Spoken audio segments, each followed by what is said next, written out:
Matrix NEET division से बीरबल मान का आपको नमस्कार। 5 मई 24 को नीट की एग्जाम हुई, जून में रिजल्ट आया, कट ऑफ थी ऊंची, काफी शोर शराबा हुआ, बात कोर्ट तक भी पहुंची, संसद में भी गूंजी। रिजल्ट का एनालिसिस हुआ तो पूरे देश में एक ही शहर की चर्चा थी और वो है सीकर। यह शहर सबसे आगे था और बाकी थे पीछे। कुछ तो खास है इस शहर में, यहाँ के सिस्टम में, यहाँ की फैकल्टीज में, यहाँ के बच्चों में। तभी तो कहते हैं कि इस शहर में सपने लिए नहीं जाते, इस शहर में सपने पूरे होते हैं। और यहाँ सपने सिर्फ अमीर के नहीं, गरीब के भी होते हैं। उसके भी होते हैं जो खेती करता है, उसके भी होते हैं जो मजदूरी करता है, उस बच्चे के भी होते हैं जो किसी अच्छी इंग्लिश मीडियम स्कूल में पढ़ा है, और उस बच्चे के भी पूरे होते हैं जो किसी सरकारी स्कूल में पढ़ा है। कहते हैं कि बाकी शहरों में जहां लाइन खत्म होती है, सीकर में यहां से शुरू होती है। बाकी में सिलेबस कंप्लीट, कोर्स कंप्लीट, जिम्मेदारी खत्म। इस शहर में यहां से जिम्मेदारी शुरू होती है, क्योंकि कोर्स कंप्लीट होने के बाद उसको पढ़वाना भी है, बार बार टेस्ट दिलवा के उसको याद भी कराना है और बच्चे का रिजल्ट भी बनाना है। और हमें सबसे बड़ी खुशी इस बात की है, ये जो शहर सीकर है, जो आज देश के शिखर पर है, उस शिखर पर लाने में बहुत ही कम टाइम में इस मैट्रिक्स नीट डिवीजन का अहम रोल है। कैसे? सीकर में सिस्टम अच्छे हैं, पर सबको पता है मैट्रिक्स के आगे कोई नहीं है। सीकर में फैकल्टी भी अच्छी है, पर सबको पता है जो फैकल्टी मैट्रिक्स नीट डिवीजन में हर सब्जेक्ट की, वैसी कहीं नहीं है। सीकर में केयर भी है, पर बात जब केयर की हो तो मैट्रिक्स नीट डिवीजन सबसे आगे। नो डाउट सीकर में रिजल्ट भी है, पर जब बात रिजल्ट की है तो बहुत कम टाइम में बच्चों के रेशियो के हिसाब से, क्वालिटी के हिसाब से जो मैट्रिक्स नीट डिवीजन का रिजल्ट है वो और कहीं भी नहीं है। तो सीकर आगे, पर मैट्रिक्स नीट डिवीजन सीकर में सबसे आगे। आप देख सकते हैं कि फाउंडेशन का हमारा पहला रिजल्ट था ऐसा, और पहले रिजल्ट में फाउंडेशन के बच्चे जो 700 से भी ऊपर काफी थे, 710 भी थे हमारे बच्चे, ऑलमोस्ट 400 से प्लस बच्चे, 400 नहीं 400 से प्लस बच्चे गवर्नमेंट मेडिकल कॉलेज में गए। और ये हमारा कोई चौथा, पांचवा, 10वां, 12वां या 15वां रिजल्ट नहीं था, ये हमारा रिजल्ट था सेकंड रिजल्ट और फाउंडेशन का फर्स्ट रिजल्ट। तो बात केयर की है, सीकर में है पर हम आगे हैं, और नेट बात रिजल्ट की है, सीकर में है पर हम आगे हैं। बात फैकल्टी की हो तो भी आगे हैं, बात सिस्टम की हो तो नो डाउट मैट्रिक्स हमेशा आगे और आगे ही रहेगा। बात केयर की है तो क्यों हम कहते हैं विनम्र शब्दों में कि हम आगे? तो ये बात मैं एक बच्ची के साथ शेयर करना चाहूंगा। हाँ बेटा अमन, थोड़ा सा डिस्टर्ब कर लें आपको। आपका सिलेबस कोर्स कब कंप्लीट हुआ? 18 जनवरी। 18 जनवरी 18 जनवरी को हमने ऑलमोस्ट बैच का सिलेबस कंप्लीट था, ठीक है। उसके बाद क्या हो रहा है? उसके बाद डीटीएस चल रहा है। उसके बाद डीटीएस चल रही है। डीटीएस में आप टेस्ट देते हो एक दिन छोड़ के? एक दिन। सेल्फ स्टडी कहाँ करते हो? यहीं पे करते हो। कितने बजे आते हो?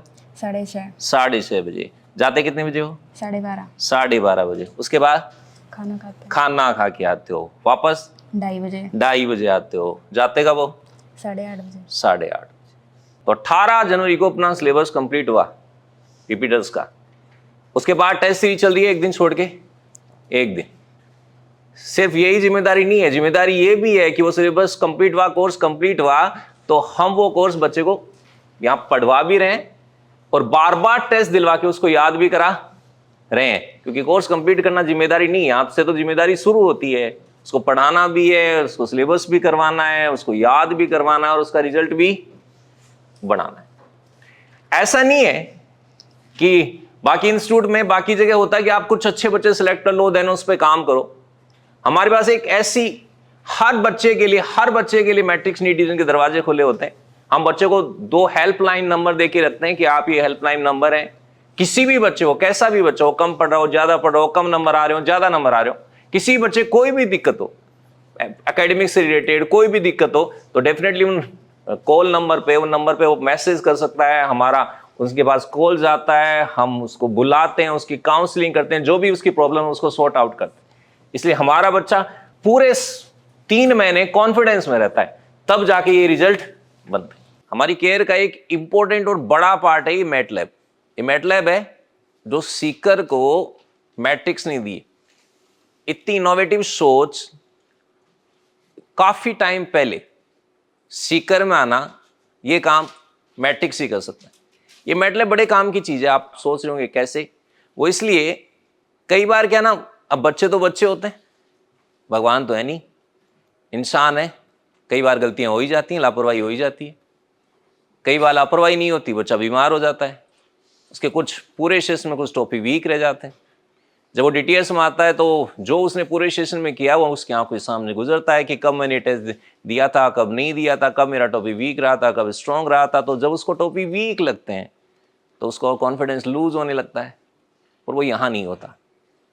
हमारे पास जब भी बच्चे आते हैं हम कहते हैं कि आपका कोई टॉपिक वीक है, आप डेफिनेटली सर से मिलिए, अपने डाउट क्लियर कीजिए। बच्चा कहता है नहीं सर मेरा ना कोई डाउट नहीं है, मेरे को तो पूरा टॉपिक ही पढ़ना है और अच्छे से पढ़ना है।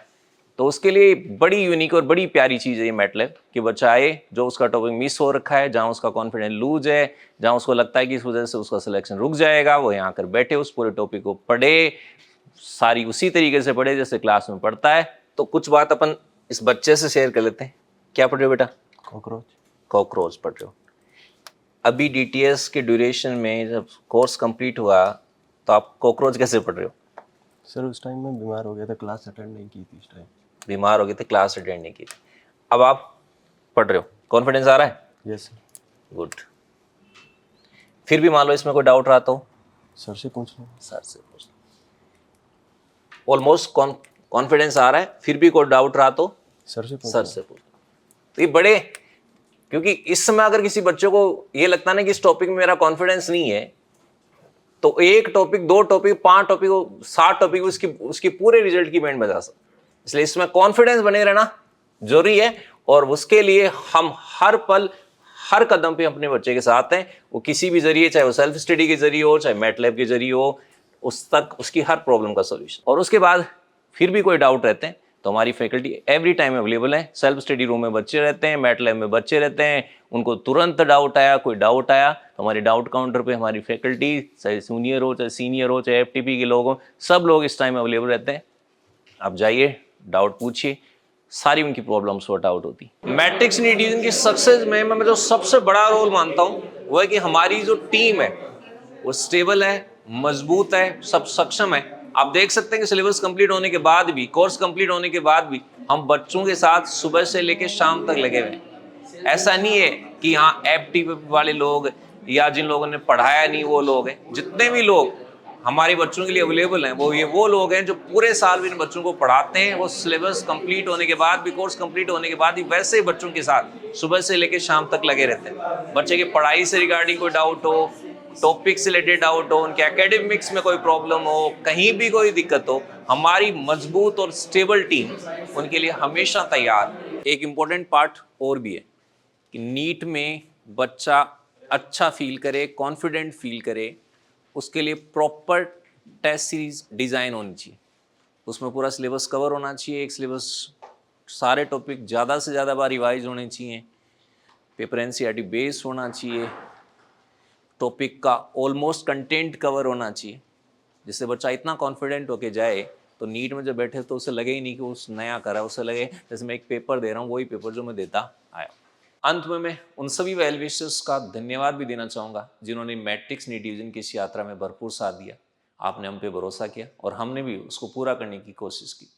ऐसे आप हम पे भरोसा कीजिए, आशीर्वाद देते रहिए, हम उसको पूरा करने की, उस भरोसे पे खरा उतरने की और तहे दिल से, तहे मन से और अच्छे मन से और एफर्ट से कोशिश करते रहेंगे। 10th-12th की एग्ज़ाम के बाद, बोर्ड की एग्ज़ाम के जस्ट बाद हमारे टारगेट और फाउंडेशन के बैच स्टार्ट हो रहे हैं। आप कोई भी इच्छुक हो जो नीट करना चाहेगा, मैट्रिक्स नीट डिवीजन आपके स्वागत के लिए, आपके वेलकम के लिए तैयार है। हम कोशिश करेंगे कि जो हम मेहनत की हमने उससे भी बेहतर करें, बच्चों के लिए जितना हम काम करते हैं उससे भी बेहतर काम करें। एक बात मैं हमेशा से शुरू से बोलता आया हूँ मैट्रिक्स नीट डिवीजन की ओर से, हम सबको डॉक्टर तो नहीं बना सकते पर सबको डॉक्टर बनाने की कोशिश ज़रूर करेंगे, क्योंकि इतना हमें पता है कि किसी इंस्टीट्यूट के लिए, किसी कोचिंग के लिए 1000 हो सकते, 5000 हो सकते हैं, 2000 हो सकते, लेकिन आपका बच्चा आपके लिए दुनिया है। किसी पड़ोसी का बच्चा क्या करता है आपके लिए उतना इम्पोर्टेंट नहीं रखता जितना ये इम्पोर्टेंट रखता है कि आपके बच्चे के साथ न्याय हो रहा है कि नहीं हो रहा। तो हम पूरी कोशिश करेंगे कि आपके बच्चे के साथ न्याय